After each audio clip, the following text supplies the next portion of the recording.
What up, YouTube? For today's video, we are not talking about either of those cars right there. In today's video, we're going to be jumping into this beast right now. Guess we'll give you guys the old cold start here with the muffler delete.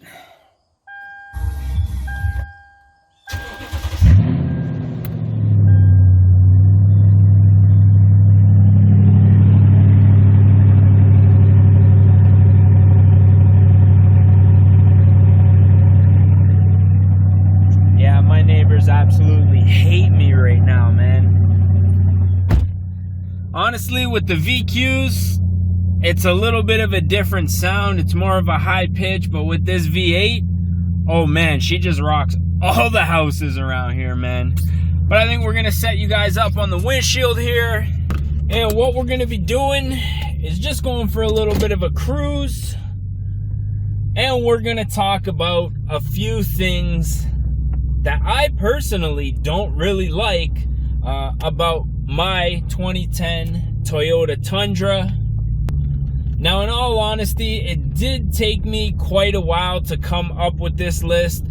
In the past, I've done videos like this for, you know, my Altima, my G35. Pretty sure we did one for the CSX as well. And with this car, I mean, those cars in the past, I'm pretty sure I did like 10 things I hate about my G35, 10 things I hate about my Altima. And with this truck, I'm not gonna lie, it was kind of difficult to even come up with 5 things. But in today's video, we are gonna be talking about the 5 things that I don't like about my Toyota Tundra. I'm gonna roll down the window, get a little clip going up this hill real quick. Still a little cold, so I don't want to beat on her, but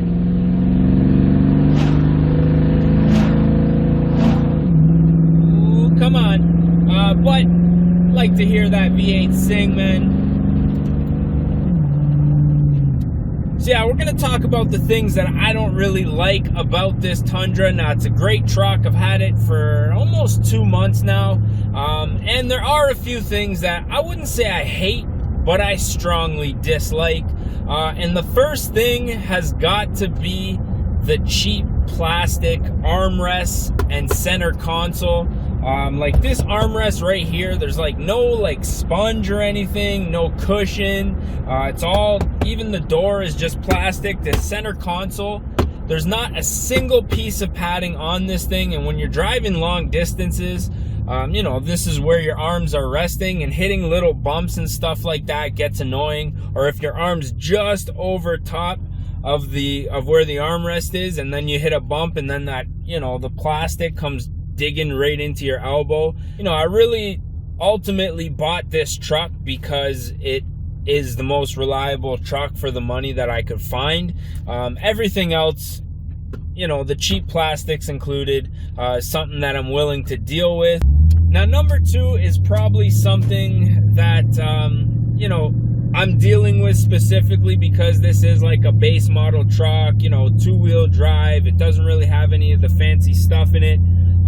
And that includes the stereo. Now, the stereo in this thing is just completely crap. I'm used to driving like the G35, the Altima, which both have the Bose stereo. You know, I've had, I don't know, the CL, when we had that still had a decent stereo with a little bit of bass. And the stereo in this truck, I know you can get, I think, the JBL head unit stock in some of the trucks. I think it was an upgraded item. But this stock Toyota deck is just completely, it just doesn't do the job. Now, that is something that I'm going to be upgrading in the future. I actually already bought an Android deck to put in here, and for whatever reason, the wiring adapter, I think I got the wrong one. The plugs just aren't the same. So I will be upgrading the deck very soon and putting a small sub in the back. Hoping to get a 10 underneath one of the seats, but for the time being, the stock stereo, it's just not that good. One thing I can say that I like about it, it does have the auxiliary port, but as far as the sound quality goes, compared to a lot of cars and trucks that were being put out around the same time as this was, it's just not that great. Now, number 3, from what I've read online, is something that quite a few Tundra owners have had problems with, and that is belt squeal upon startup. Now, to be honest, every time I start this truck, it's like a 50-50 chance that the belt is just going to be squealing like crazy until I either put it in drive or shut the truck off and try restarting it. Now, it's super annoying, and I've found a few different things that I can do to kind of minimize the chance of the belt squealing, but there's no 100% fix so far. So I've already upgraded the belt to a Continental Elite belt, which is essentially the same as the gator back belts that everybody's been recommending. Continental actually bought the patent for that belt, so now they make it.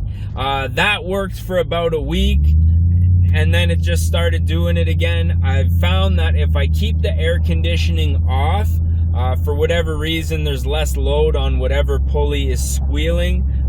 That kind of helps. And I found this video online. It's kind of a weird trick with the key where you just turn the key very, very slowly.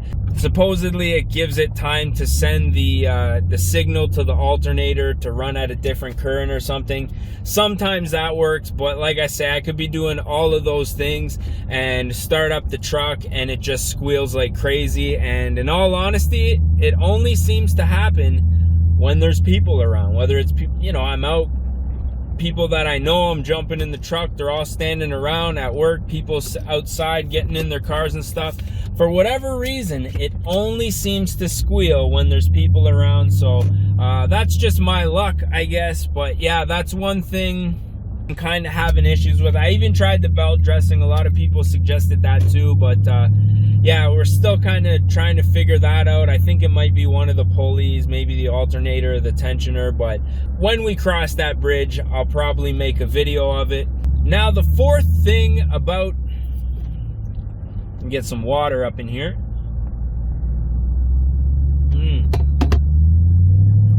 Shout out to Yeti, by the way. The fourth thing that I dislike about this truck is something that is specific to this generation of Tundra, I guess you could say. I think it's like 07 to 2013 or something. And that is just the front end of this truck. I don't necessarily like it that much compared to other trucks, Dodge, Fords, even the Chevys. At first, I couldn't quite put my finger on exactly what it was that I didn't like about this truck. But then the more I started looking at other trucks compared to this truck, I realized the thing that I don't like is that the headlights are actually pushed back about 6 or 7 inches compared to other trucks, or like even compared to the bumper. I'll throw in a little B-roll here and you guys can see the grill, not so much, but definitely the headlights are pushed back just a little bit more. Once you see it, it's kind of hard to unsee it. But yeah, I don't really necessarily like the way this front end looks. I won't lie, it is kind of growing on me after I put the lip. It kind of beefs up the front end a little bit. But compared to, like, let's say the Dodge Rams, which in my opinion is, I just love the look of the most. I know that they're probably the least reliable truck that you can buy, but there's one over there. I just love the style of the grill and the way that they're shaped and everything like that, which this truck is actually resembles quite a bit, the grill shape and the headlights and everything, but it's just being, everything being pushed back so much, I just don't really like all that much. But I am kind of looking around and toying with the idea of upgrading to the 2014 Plus front ends. It's going to cost around $2,000 with paint if I source everything locally. I could probably do it for a little cheaper, which is what I'm kind of hoping to do, is just get, piece by piece, or maybe find somebody with a truck that's been in a wreck and I can just take the whole front clip off it. So we'll be doing that in the near future, I'm sure, because I think that would be kind of cool to take our $2,500 truck and make it look like, a $30,000-$40,000 plus truck with that upgraded front end. But last but not least, that brings us to number 5 on the list of things that I dislike about this truck. And the last thing has got to be just the bolt pattern that this truck comes with. Now, this is the 5-bolt 5x150. I know there is a 6-bolt Tundra. I think the older generations had that. But from like I think this might even have been the first generation of Tundra that has the 5x150, but you cannot find wheels for this truck anywhere. The only wheels that I've been able to find are stock takeoffs, which still people are wanting like $2,000, $2,500 for. I've found a couple aftermarket sets of wheels that have halfway decent offsets, but those are going to cost me $2,500, you know, a set, and they're not necessarily the wheel that I want. Now, I'd really like some like nice forged wheels with some I don't know, like 22 by maybe 14, like a nice wide wheel with a deep dish and a really nice offset. But I know for that I'm probably gonna have to spend $3,000 or $4,000. But even still, I haven't even really found any wheels that are that wide with an aggressive offset that I like, that I'm willing to pay the money for. So if I have to, I don't mind paying like $3,500 for a nice set of wheels for this thing, because I know it's a truck. I know the wheels are much bigger. Tires are definitely going to be more expensive. But I am looking. It's just 5x150. There's only like Tundras, Sequoias, I think the Land Cruisers, and if I'm not mistaken, the Lexus GX 460. And you're just not finding anything, you know, very many used wheels. Whereas if I had like a Dodge or a Chevy, for instance, you know, you just got a lot more selection. And unfortunately, that's something I didn't realize when I bought this truck, that it was going to be so difficult to find wheels. But I'm going to just hold out for the right set, and when I find them, you guys will definitely know about it, because I post everything I do to my cars on YouTube, obviously.